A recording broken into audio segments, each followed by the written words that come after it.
Hola, ¿qué tal? Un día más en el canal, bienvenidos al canal de Cine con David, para grabar un vídeo con este calorazo inmenso y tremendo que hace. Estamos en los momentos clave del verano del 2020 y bueno, estamos totalmente extasiados de calor, pero vamos a grabar un nuevo vídeo, esta vez en una nueva sección que será crítica con spoilers. Spoilers en reposo, con tranquilidad, de una película de hace unos años, así que si no la habéis visto y queréis sorprenderos directamente por vosotros mismos, tenéis que dejar de ver el vídeo en cuanto queráis. Voy a leer la sinopsis y a partir de ahí entraremos en territorio spoiler, repito, así que avisado queda. Spoilers después de la sinopsis. La sinopsis de Insidious 2, que es la película de hoy. Ahora os explicaré por qué vengo directamente a analizar el capítulo 2 de la saga de James Wan, Insidious. La sinopsis dice tal que así. Josh y Renée Lambert se han mudado con sus hijos a la casa de Lorraine, la madre de Josh, esperando olvidar el pasado y comenzar una nueva vida. Pero pronto la familia empieza a experimentar extrañas visiones y fenómenos amenazantes que les obligarán a desentrañar el oscuro secreto que les ha dejado peligrosamente conectados con el mundo espiritual. Bien, esa es una sinopsis rápida de una película que precisamente tiene mucho de lo que hablar y de lo que mostrar.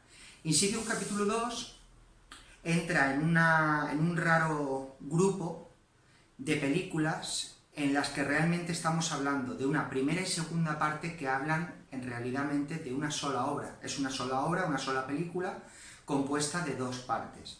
Y me diréis, hay muchas películas que se manejan en ese término, en separarlas en dos películas, en partirlas en capítulo 1, capítulo 2, por ejemplo, la reciente It de Stephen King, o Infinity War y Endgame.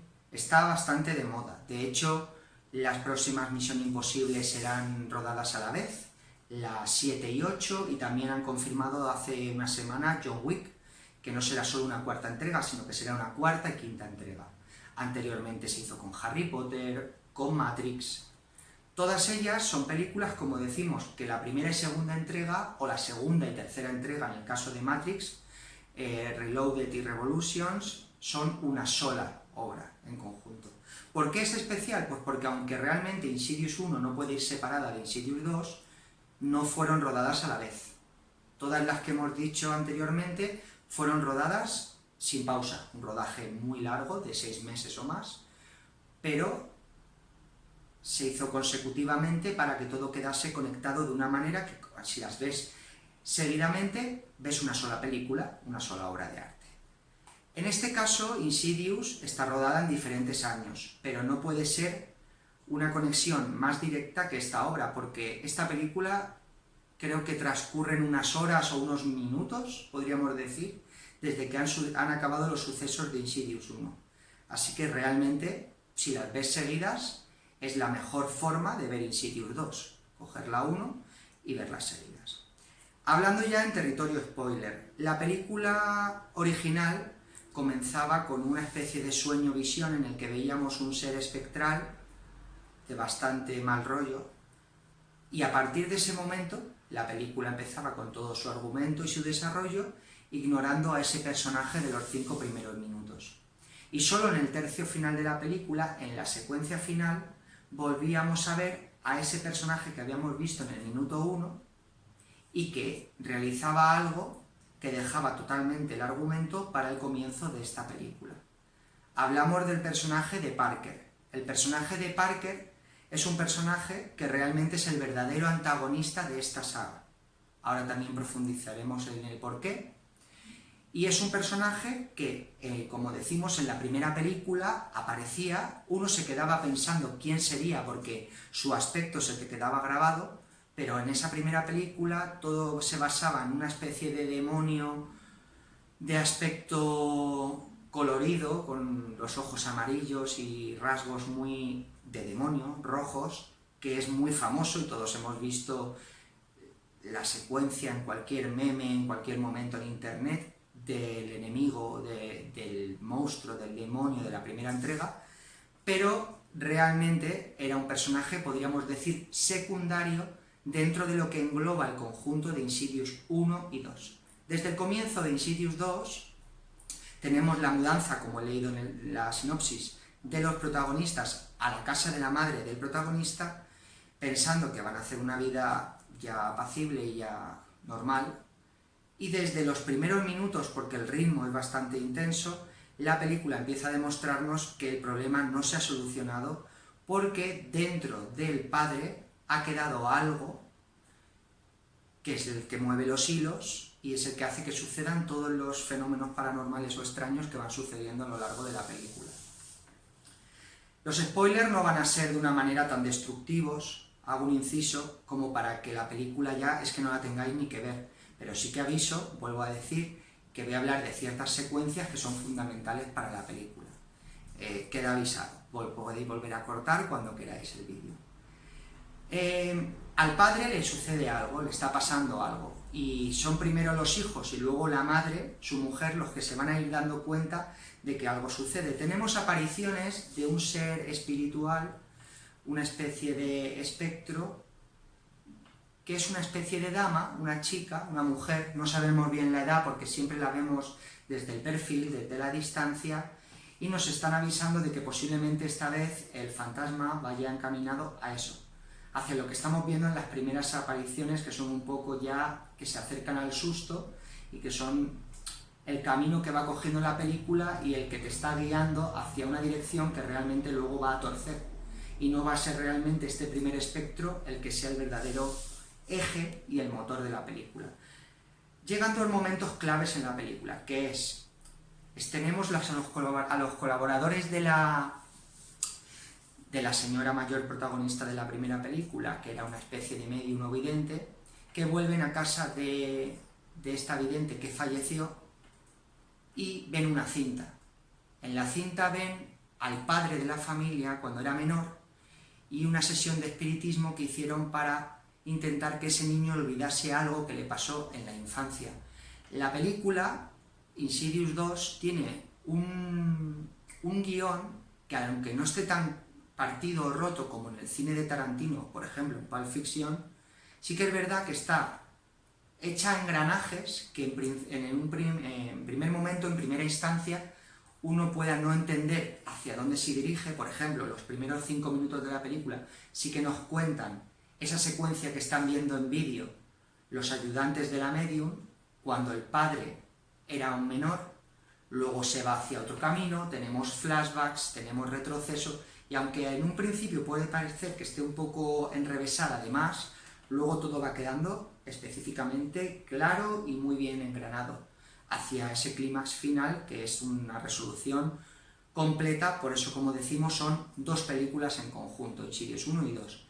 El momento clave en el que uno empieza a cuadrar qué está sucediendo es que se forma un grupo de aventureros, entre comillas, que son la suegra de la mujer protagonista, la madre del protagonista de la película, encarnado por Patrick Wilson, con estos dos chicos que ayudaban a la medium y realizan diferentes visitas a lugares para ir viendo el misterio que esconde esa cinta que tenía la medium en su casa, y entonces visitan una residencia, un centro, donde la madre, cuando era joven, la madre de Josh, cuidaba ancianos, a gente que estaba a punto de fallecer, muy enferma, y allí descubrimos que su hijo, de pequeño, fue visto, se sintió atraído, un hombre mayor que estaba a punto de fallecer y que se fijó en él, en ese menor, que nunca visitan menores un centro así,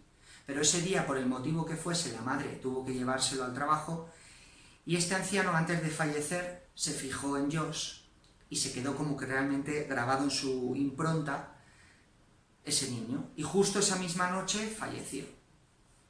Y luego tenemos otra visita en la que vemos que se acercan a la casa de este anciano, porque lo registran en la base de datos del hospital abandonado, y encuentran la casa de este hombre, que es Parker, y es una casa abandonada, porque estamos hablando de hace 30, 40 años atrás, en la que, gracias a un medium que era amigo de la fallecida, y a estos chicos jóvenes y a la madre, descubrirán una sala oculta donde un terrible secreto hará ver el monstruo que era este hombre mayor, Parker, y que jamás se descubrió. Es algo que nadie supo durante más de 30 años. Es una escena muy interesante porque si una cosa te hace ver es que nosotros, cuando atendemos a las personas, la gente que está de cara al público, no sabemos su pasado. Y menos aún cuando ves un anciano postrado, un anciano enfermo, una persona que lo ves debilitado y que aún sientes aún más lástima, entre comillas, por él, sin poder pensar lo que arrastra durante toda su vida. Y ese es uno de los elementos fundamentales de la película. La historia de Parker, su pasado, desde la infancia hasta la edad adulta. Eso se va viendo, como decimos, a través de flashbacks, a través de la investigación que hacen los personajes centrales, y mientras tanto tenemos al padre en casa, al padre, a Josh, al hijo de esta mujer enfermera, que se va encontrando cada vez peor, que tiene visiones y que le hablan como en sueños, porque lo que se quedó metido en él, como imaginaréis, es el espíritu de Parker, que finalmente, en el final de la primera película, justo antes de los créditos, consigue el objetivo que tuvo ese anciano desde el primer día que vio a ese niño, y ahora está dentro de él esperando ocupar su lugar y poseerlo para siempre. Entre otras cosas, esas secuencias son geniales porque te lleva a clásicos de películas como Amityville, Terror en Amityville y La grandiosa El Resplandor, en un tercio final que es un homenaje total a la película de Jack Nicholson y de Stanley Kubrick, El Resplandor. Entonces tenemos esos dos caminos, lo que está pasando con el padre, que sobre todo lo están viendo sus hijos, y lo que van descubriendo el otro grupo protagonista.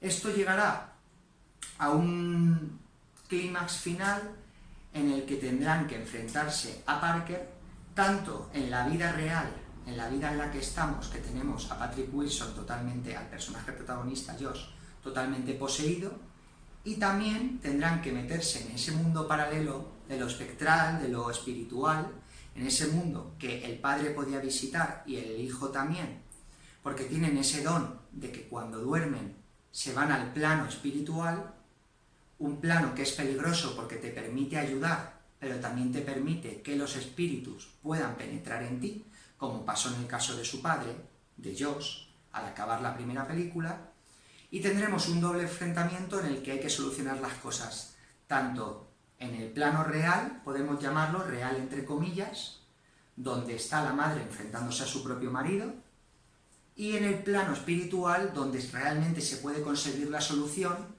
que es solventar los problemas que tenía ese niño Parker, e intentar arreglar ese gran trauma que tuvo, y ese gran trauma viene a raíz de una madre que abusaba de él, que no lo quería por ser un niño, porque esa mujer siempre quiso tener una niña, y que es ese ente, ese espíritu que, como os he dicho anteriormente, aparecía en las primeras escenas, y que, como os he dicho, la película hace un giro y no se va hacia ella, sino hacia Parker, que es el verdadero protagonista, antagonista, tanto de Insidious 1 como de Insidious 2. En este caso será el niño quien solucione más bien la papeleta, igual que en la primera película el padre, Josh, se atrevió a entrar por el alma, por la esencia de su hijo, a ese mundo donde él no viajaba desde niño.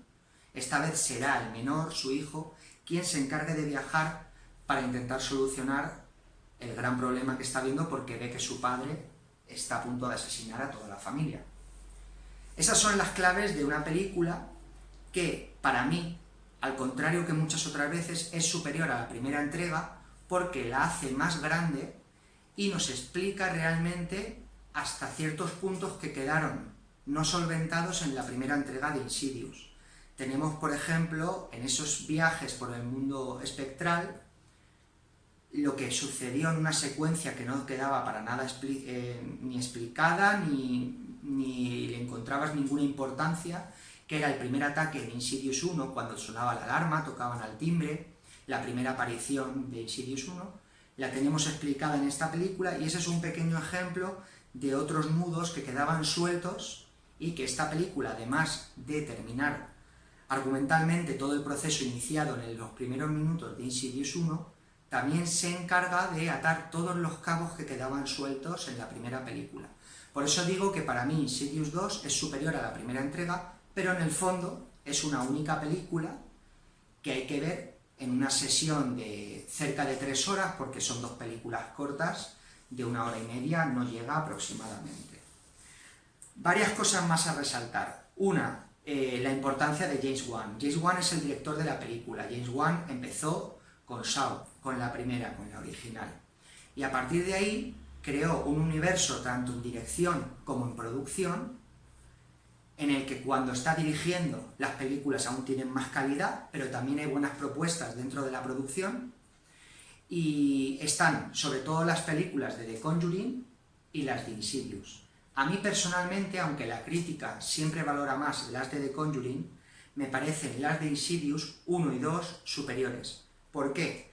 Pues porque Conjuring son historias de los Warren y son historias verídicas de casos reales que han sucedido, con lo cual James Wan está un poco más sujeto a una historia verídica que las de Insidious. Las películas de Insidious se le nota como más diversión al director, más manos libres a la hora de desarrollar una historia que él tiene en la cabeza, y eso permite que tengan como un ritmo más, no intenso, pero sí un poco más loco, llamamos loco a un poco más excéntrico o divertido, que hace que esa mayor libertad de desarrollo se note también en el entretenimiento que te ofrece.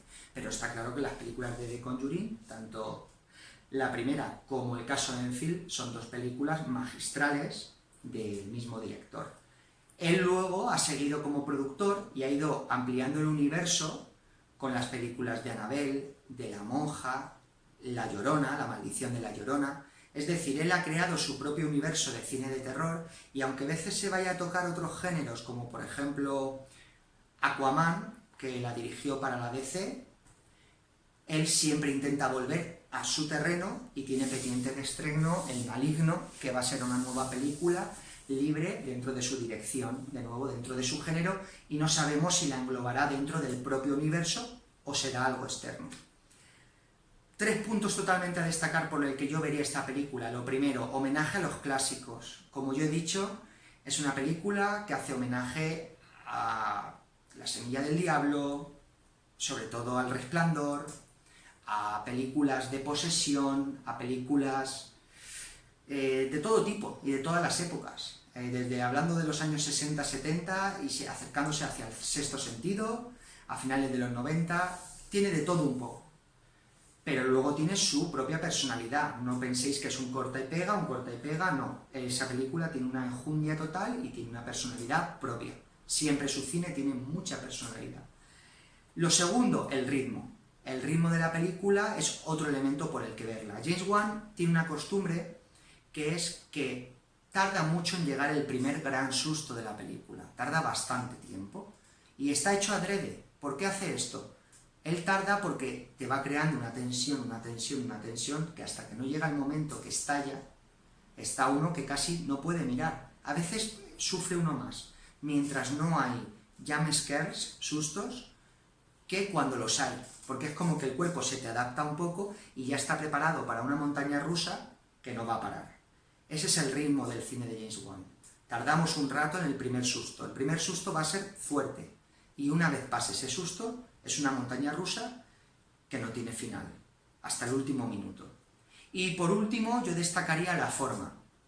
James Wan es un director que, aunque utiliza un montón de recursos, muchísimos medios, y te hace planos secuencia, te hace traveling, te hace picados, abunda sobre todo el tema de cámara detrás del protagonista. Esa es su gran seña de identidad, su gran sello. Él suele colocar la cámara detrás del protagonista, con lo cual tú vas siguiendo en un apartamento, en una casa, en una vivienda, y no hablo solo de Insidious 2, de Conjuring, la que queráis de él, vas siguiendo a la chica protagonista, en este caso a la madre o a Josh, detrás de él, y vas pasando por habitaciones, vas pasando no corta, seguimos con un plano secuencia, y a lo mejor tú vas pasando por el pasillo y en ese sofá de la esquina o en ese armario hay un personaje y no necesariamente le aplica sonido ni le aplica ningún tipo de efecto para que tú cuando la ves la primera vez, si lo captas o en un revisionado, te impacte y te asuste porque digas, ¿eso que he visto ahí estaba? ¿Eso que acabo de ver es así? Y así sería en el mundo real, porque nadie te pondría un sonido en una banda sonora ante lo que tú vieses, con lo cual aplica un realismo gracias a esos recursos y a esa cámara también situada en la que demuestra una maestría que hay que verlo y cuando lo veáis, diréis, sí que es cierto. Este toque hace que yo tenga mucho más miedo porque yo estoy visitando la casa con la protagonista. Yo estoy subiendo y bajando las escaleras por el escuchabebés o por lo que sea, el motivo que sea. Así que es una película que gracias a esos tres recursos y a lo que consigue juntándola con la primera entrega, te llena realmente de temor, pero también de satisfacción en el clímax final. Por ejemplo, hablando de grandes sustos, el susto que recibe el hijo protagonista de la primera peli y también bastante protagonista en esta segunda película, por la noche, cuando del armario aparecen toda una serie de personajes que son las víctimas de Parker, pues es un susto que realmente hay que ser de corazón fuerte.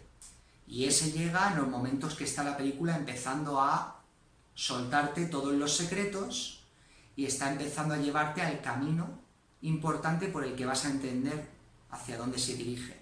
Porque como digo, durante un gran metraje, yo diría media película o incluso más de la segunda entrega, estaréis un poco perdidos. Pero es adrede, es a propósito. Y a raíz de esos sustos impactantes serán revelaciones que te irán encaminando en el argumento y querrás saber cómo termina, aunque estés pensando, no sé si apagarla o no, porque la película es realmente intensa y con sustos para gente que disfruta con el género.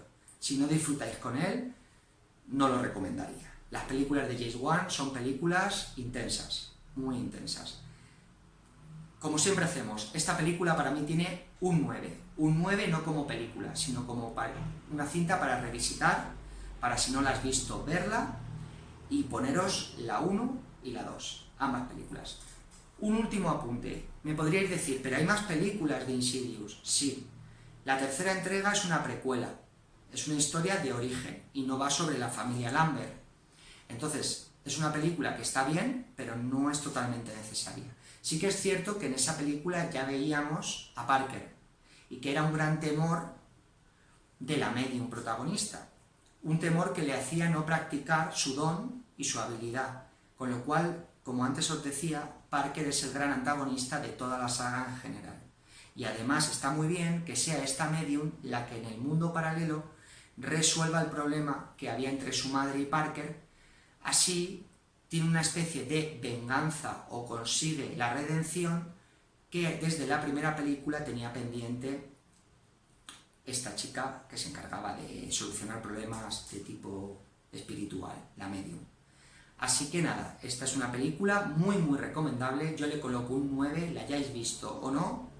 Hay una cuarta entrega que es bastante más floja, La última llave, creo que se llama, La última llave, y está en medio de la 3 y de la 1, La última llave iría ahí, entre la 3 y la 1, o sea que estaríamos hablando de la segunda película realmente, pero vamos, que si tenemos que recomendar algo es Insidious 1 y 2, dirigidas por el gran James Wan. Si os ha gustado este vídeo, si habéis disfrutado hablando un ratito de cine, y si habéis recordado la película y os ha entrado ganas de verla de nuevo, ambas, pues nos veremos de nuevo en De Cine con David. Muchas gracias por seguir el canal y hasta la próxima película. Chao.